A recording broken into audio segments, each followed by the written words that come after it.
Have you ever noticed how the presence of a woman over 50 feels different? There's a quiet gravity, a force that doesn't shout but bends the air around her.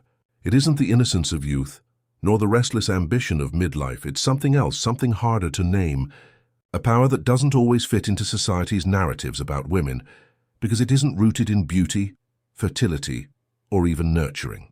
It's a power of self-possession, of knowledge carved out by time, loss, and survival. And Carl Jung, the great architect of depth psychology, warned us that this power is not only real, it unsettles the structures we live in. We live in a culture that worships youth. Women are taught to believe that their worth peaks somewhere between their late teens and their mid-30s, and that after that, the clock ticks down toward irrelevance. Ads tell them to fight wrinkles, hide their grey hair, and stay forever young. But underneath this glossy illusion, there's a hidden archetype awakening. Jung might have called it the crone, though the word carries shadows. Not the witch of fairy tales, not the bitter old woman that patriarchy caricatured to make us fear aging, but the wise one, the woman who has stopped living for others and now channels her energy inward, into depth, intuition, and sovereignty. That is the secret power, and it terrifies people. When a woman crosses 50, something begins to shift. Hormones change, bodies change, desires change. But what changes most is the gaze. She no longer looks outward for validation. She no longer measures her worth by who desires her, who marries her, or who needs her. Instead, she turns her vision inward, and in that turning she steps into Jung's most potent and unsettling territory, the confrontation with the self. This is no small thing. Jung said that most of us spend the first half of life building careers, families, reputations, identities, but the second half is about dismantling illusions, facing shadows, and encountering the soul. For women, that journey becomes especially radical, because society has conditioned them to believe their identity is borrowed, from being a daughter, a wife, a mother. When those roles dissolve, what remains? A woman alone with herself. And that is where the secret begins. Many men and even younger women struggle to understand this transformation because it doesn't fit the language of desire or productivity. A woman in her 20s might be praised for her beauty. A woman in her 30s for her multitasking strength. A woman in her 40s for her competence. But a woman past 50, especially one who dares to live unapologetically, cannot be easily controlled by compliments nor broken by insults. She no longer bends herself to fit the mold. That resistance radiates like heat. Jung warned that what we repress in culture returns in archetypes, in the unconscious, and what we've repressed most is the sacred authority of older women. That authority returns now, not in fairy tales or myths, but in living, breathing women who refuse to disappear. Perhaps you've seen it. The grandmother who speaks with a clarity that cuts through family chaos.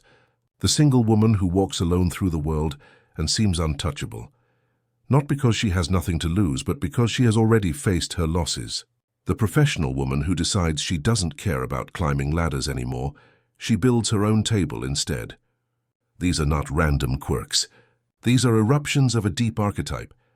Jung would call it individuation, the process by which a person integrates their shadows, confronts their wounds, and emerges whole.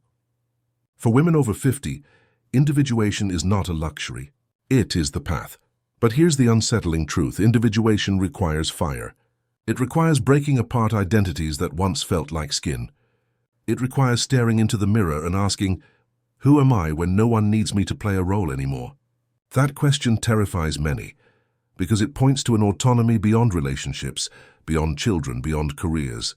It points to the soul itself. Jung said that the soul is often projected onto others. We see it in lovers, in heroes, in saviors. But in the second half of life, the projection must return home.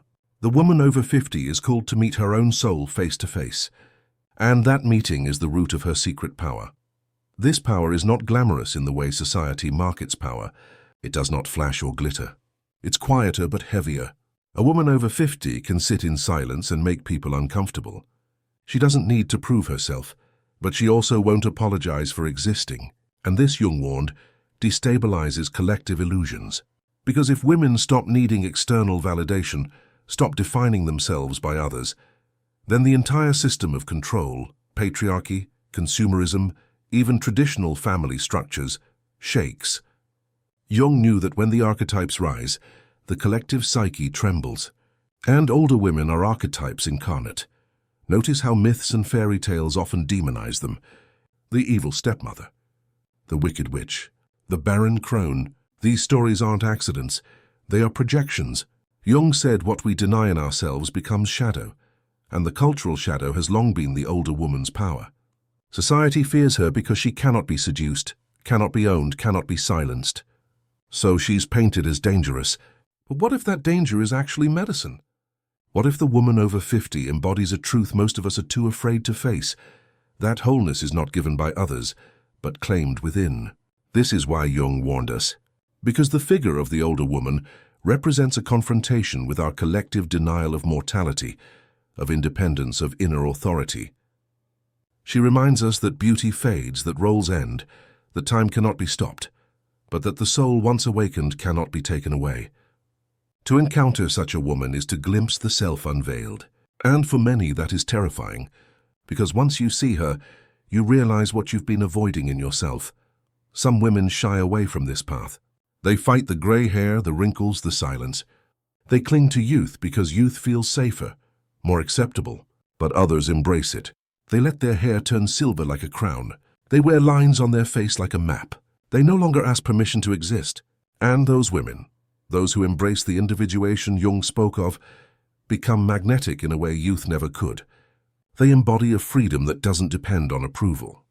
That freedom is the secret power, and it's spreading quietly, like fire underground.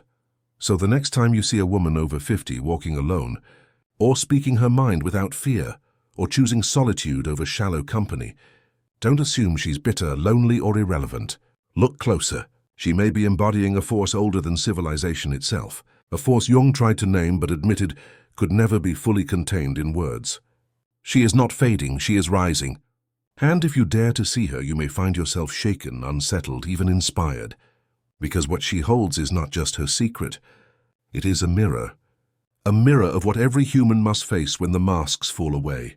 The terrifying, liberating power of the soul. A woman in her 20s might be praised for her beauty, a woman in her 30s for her multitasking strength, a woman in her 40s for her competence. But a woman over 50, especially one who refuses to diminish herself, doesn't fit into those categories. She is not waiting to be praised, nor is she auditioning for worth. She has lived long enough to know the emptiness of applause and the hollowness of conditional love, and in that knowledge, she becomes untouchable. Jung called this stage the encounter with the unconscious, the slow descent into the depths of the psyche. For women, the descent often begins with silence. When children leave the home, when marriages shift or end, when careers plateau. What looks like loss on the surface is often an opening into a deeper realm. This is where Jung's warning becomes clear.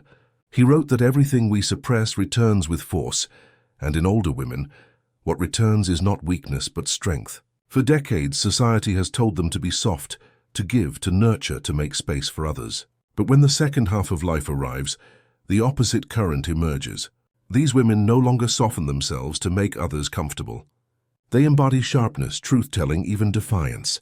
And this can be deeply unsettling to those who still expect compliance. Think of how history has treated powerful older women. Joan of Arc was burned, accused of sorcery. Wise women in villages were called witches and persecuted. Even today, older women in politics, business, or art are described as difficult, abrasive, or out of touch. But perhaps these labels are simply the projections Jung described, the shadows of a culture that fears women who cannot be seduced or silenced. When a woman over 50 speaks her truth, she is not only speaking for herself, she is breaking open the collective shadow. Yet this power does not come cheaply. It is born of loss. These women have faced betrayals, illnesses, deaths, disappointments. They have been told no more times than they can count. They have given love until it broke them, trusted until it hurt, sacrificed until they were empty. And still they stand. That survival alone is a kind of initiation. Jung believed that true wholeness only comes after we face our wounds, not avoid them. A woman who has walked through decades of pain without surrendering her soul is a woman who has earned the right to her own authority. There is a different beauty here, not the polished surface of youth, but the beauty of depth, lines on the face that map years of laughter and grief, Grey hair that glimmers like silver threads of memory. Eyes that have watched entire worlds fall apart and rebuild. Jung spoke often of archetypes, the universal figures that live within the human psyche. In women over 50, the archetype of the wise woman awakens, but not as a distant myth. She becomes flesh. She becomes a living reminder that wisdom cannot be bought, that time itself is the alchemist, and yet society often looks away. It is easier to scroll past her, to pretend she has faded. But the truth is she has not faded. She has concentrated. Her power is less about attracting and more about radiating. Younger women often sense it without fully understanding. They may feel both drawn to and threatened by it, because it holds a mirror to what they will one day face. Men too often recoil, not because these women are unkind, but because they are unyielding. They cannot be flattered into submission or intimidated into silence. Jung warned that the repression of such archetypal energy destabilizes the collective psyche. We see this in our culture's obsession with youth, in the erasure of aging women, in the relentless industries of beauty and surgery. The more we deny the power of age, the more it haunts us. But the women themselves, those who embrace it, no longer carry that denial. They carry presence instead. Spend time with a woman who has crossed 50 and embraced her wholeness, and you will notice the difference. She doesn't rush to fill silence with chatter. She listens, but not passively. She weighs. She laughs, but with a depth that comes from knowing how fragile joy can be. She loves, but not recklessly. She has learned the cost of pouring into those who cannot hold her. Her love is selective, deliberate, sovereign, and that sovereignty is what Jung hinted at when he described the self, the center of the psyche that transcends ego, that radiates a quiet, unshakable completeness. These women may not call it individuation or speak in Jungian terms. They simply live it. They set boundaries. They say no. They leave situations that diminish them. They invest their time in what feeds their soul. Some choose solitude, not out of bitterness but out of loyalty to themselves. Others choose companionship, but only the kind that honors reciprocity. Whatever their choice, the root is the same. They no longer betray themselves for belonging, and perhaps that is the most radical form of power in a world built on conformity. A woman over 50 who refuses to betray herself becomes an earthquake, not because she is violent, but because she is authentic. Jung's psychology reminds us that authenticity is the rarest courage, facing the shadow, integrating it, and living from the wholeness that follows. These women embody that courage, often without fanfare. They do not seek recognition, because they no longer need it. What they offer the world is not sweetness or compliance, but truth. And truth, as Jung warned, is rarely comfortable. Fear challenges illusions, dismantles masks, and forces us to look at ourselves. That is why the presence of an older woman can feel unsettling. She is not simply another person in the room. She is an archetype alive, a mirror to everything we fear about aging, mortality, and authenticity. And yet she is also a guide if we dare to listen, because beneath the silence, beneath the scars, beneath the gaze that no longer pleads for approval, there is an invitation to confront your own shadow, to realize that worth is not borrowed but born within, to understand that the second half of life is not a decline, but a descent into the depths where the self waits. Women over 50 walk that descent daily. And in doing so, they hold the secret power Jung warned us about, the power of a soul that has stopped pretending. The myths that surround us have always carried whispers of this transformation.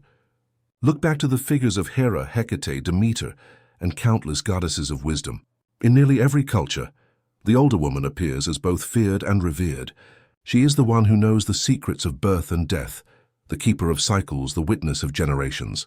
Jung taught us that myths are not just old stories. They are living blueprints of the psyche. So when we see the archetype of the crone emerge, we're not just observing an old tale. We're watching a psychological force come alive in our mothers, our grandmothers, our teachers, and in ourselves when the years ripen. But here's the paradox. While myth honors her, society silences her. We reduce the older woman to cliches, nagging, bitter, irrelevant, because to admit her power would mean questioning our own dependency on illusions. Jung believed that when an archetype is denied, it becomes distorted. That's why the crone becomes the witch in fairy tales, the evil stepmother, the devourer. These are not random stereotypes. They are shadows of our collective fear. Fear of mortality, fear of independence, fear of wisdom that doesn't bend to social rules. A woman over 50 who dares to embrace herself steps right into that shadow and flips it inside out. She shows us that the witch isn't evil. She's simply free. Free from needing to please. Free from illusions of eternal youth, free from begging for scraps of love. And freedom always frightens those who are still enslaved by appearances. If you spend time in the presence of such a woman, you'll notice her power is not theatrical. She doesn't need to dominate a room with noise. Instead, it's a gravity, an invisible current. Conversations shift around her. People may feel unsettled, sometimes even defensive without understanding why. That's because she embodies what Jung called the self, a state where the unconscious and conscious meet, where wholeness begins to radiate outward. The self is not a role you perform. It's a presence you emanate. And these women emanate it, often without even trying. Yet this journey into power is not without fire. To step into such wholeness, a woman often has to burn away the identities she once clung to. Motherhood changes when children leave. Marriage may end or reshape. Careers may plateau or lose meaning. These losses, painful as they are, become gateways. Jung once wrote that the second half of life demands a death of sorts, the death of who you thought you were. Only then can the deeper self rise. Women over 50 live that death, and in surviving it, they are reborn into something stronger than youth ever promised. Think of the lines on her face. Society tells us they are flaws, something to hide with creams or surgeries. But in Jungian language, those lines are inscriptions of the unconscious, evidence of every laugh, every heartbreak, every storm weathered. They are hieroglyphs of survival. The grey in her hair is not dullness but silver flame. The body that no longer fits the ideals of youth carries a grounded wisdom, the kind that says, "I know who I am and I will not shrink to make you comfortable." This refusal to shrink is what shakes people. For decades, women are taught to compromise, to make themselves small, to adapt endlessly to the needs of others. When a woman over 50 says no, or worse, when she says nothing at all, she breaks that contract. Her silence is not emptiness, it's sovereignty. It says, "I'm not here to perform for you anymore." Jung warned that the psyche resists such awakenings because they demand change. And change is threatening, especially to those who rely on old power structures. But these women are not interested in destruction for its own sake. Their power is not cruel. It is clarifying. They slice through illusions with the sharpness of lived truth. They are less interested in comforting lies and more committed to uncomfortable honesty. Sit with them long enough, and you will feel it. They don't give you what you want to hear, they give you what you need to face. Younger women often find in them a secret mentor, even when words are few, because they sense something they long for: permission. Permission to stop performing, to stop proving, to stop endlessly running after approval. The older woman embodies that permission simply by existing fully. Jung believed that we learn not just from doctrines but from presence. And the presence of a woman who has stepped into her own self is transformative. Men too, though often unsettled, can be changed by this energy. For those willing to let go of control, being with such a woman can be liberating. She doesn't want to be mothered, doesn't want to be worshipped, doesn't want to be saved. She wants to be met, truly met. And for a man still clinging to illusions of dominance, that demand can feel impossible. But for one who is ready to face his own shadow, it is the most powerful invitation of his life. The body of society, however, resists. Media continues to market youth, to erase the older woman, to portray her as either irrelevant or monstrous. But underneath the screen, the archetype rises anyway. It cannot be erased. You see it in communities where older women hold families together with wisdom. You see it in movements where they lead with clarity, not ego. You see it in art, in literature, in quiet acts of defiance where they refuse to disappear. Jung would say we are witnessing the return of the repressed. And with every woman who chooses to live unapologetically past 50, that return grows stronger. The collective psyche trembles because the illusion of control slips. If women do not fade with age but instead grow sharper, stronger, freer, then what else about our culture is a lie? That is the question her presence asks, whether she speaks it aloud or not. And it is a dangerous question. Dangerous not because it harms, but because it liberates. A woman who knows herself cannot be sold false dreams, cannot be manipulated by fear, cannot be caged by expectation. She walks through the world with scars that glimmer like medals, and with a gaze that says, "I am whole, and I need nothing from you to complete me." Jung knew such wholeness was rare, and that it always carried both admiration and fear. Admiration from those who yearn for it, fear from those who resist it. This, then, is the secret power women over 50 hold. It isn't about youth reclaimed or relevance redefined. It is about sovereignty, an authority rooted not in others but in the self, a power Jung warned us about, because it challenges the illusions we cling to most, that we can escape aging, that love must always be dependency, that worth is borrowed from outside rather than born from within. These women are proof that every illusion eventually breaks, and in the shards something stronger rises. So where does all of this leave us? We've traced the arc from Jung's warnings to the myths that haunt our collective imagination, from the shadows of repression to the radiance of individuation. But the story does not end with theories or archetypes. It ends and begins again in the presence of real women, alive today, who embody this secret power. Women who are not waiting for the world to grant them relevance, who have stopped negotiating their worth, who no longer barter their truth for belonging. Women over 50 who, knowingly or unknowingly, are walking proof that Jung's vision of the second half of life is not only real but revolutionary. And here is the paradox we must face.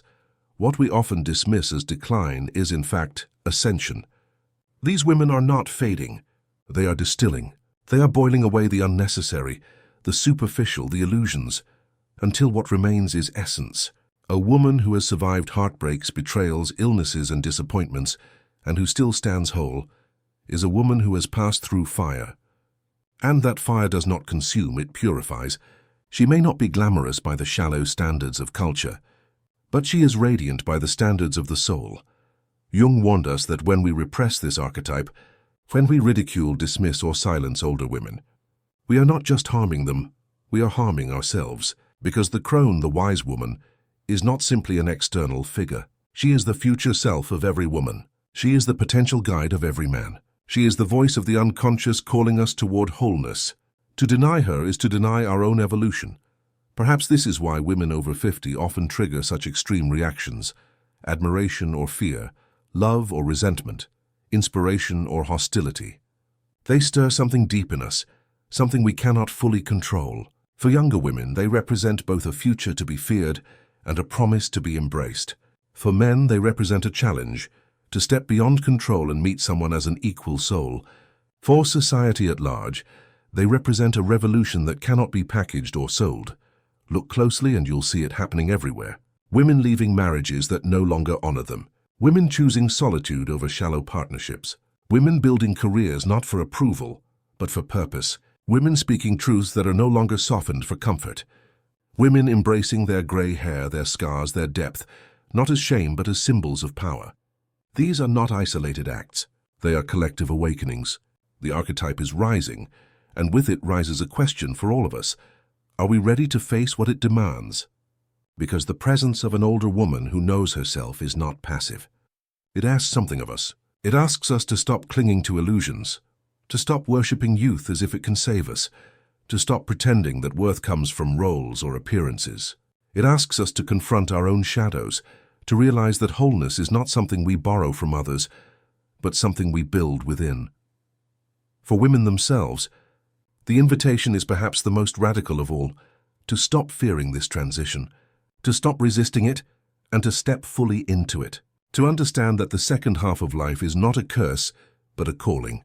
That the wrinkles, the silence, the solitude are not signs of emptiness but of depth. That the power others fear in you is the same power you once feared in yourself, until now. This is the secret Jung warned us about. Not a secret of sorcery or mystery, but of psychology and soul. That when women over 50 embrace their individuation, they become forces of nature, and forces of nature do not ask permission. They do not apologize for the storm or the stillness. They simply exist in their fullness. And in doing so, they change everything around them. Imagine what our culture could become if we honored this instead of hiding it. If we looked at older women not as irrelevant but as essential. If we stopped fearing the crone and started listening to her. If younger women were raised to see aging not as decline, but as empowerment. If men were taught that partnership with a whole woman is not a threat, but the deepest kind of intimacy. Such a shift would not only liberate women over 50, it would liberate all of us. Because in the end, the power they hold is not just theirs. It is a mirror of the human journey, a mirror of the truth that waits for all of us if we dare to face ourselves. The woman over 50 who stands whole, unshaken, sovereign, is a living symbol of what Jung called the self, the union of all parts, the integration of shadow, the arrival of wholeness. To look at her is to glimpse our own potential, and perhaps that is the greatest warning of all. Once you see it, you cannot unsee it. So the next time you pass by a woman over 50, walking alone, speaking her truth, carrying herself with that quiet authority, pause. Do not look away. Do not reduce her to cliché. See her. See the power that radiates not from youth but from soul. Understand that what she carries is not emptiness, but essence. And recognize, if you are brave enough, that the same essence waits within you. Carl Jung told us that everything we deny in ourselves becomes shadow. The power of older women has been shadowed for centuries. But shadows never disappear. They only grow stronger until they return. And they have returned. In silver hair, in lined faces, in eyes that see through illusion. Women over 50 hold a secret power, not because they are exceptions, but because they are the rule that society tried to bury. And now as they rise, they are reminding us of what we most fear and most need, that the greatest power is not to be desired, not to be needed, not to be approved. The greatest power is to be whole. That is their secret. That is their gift. And that is their revolution.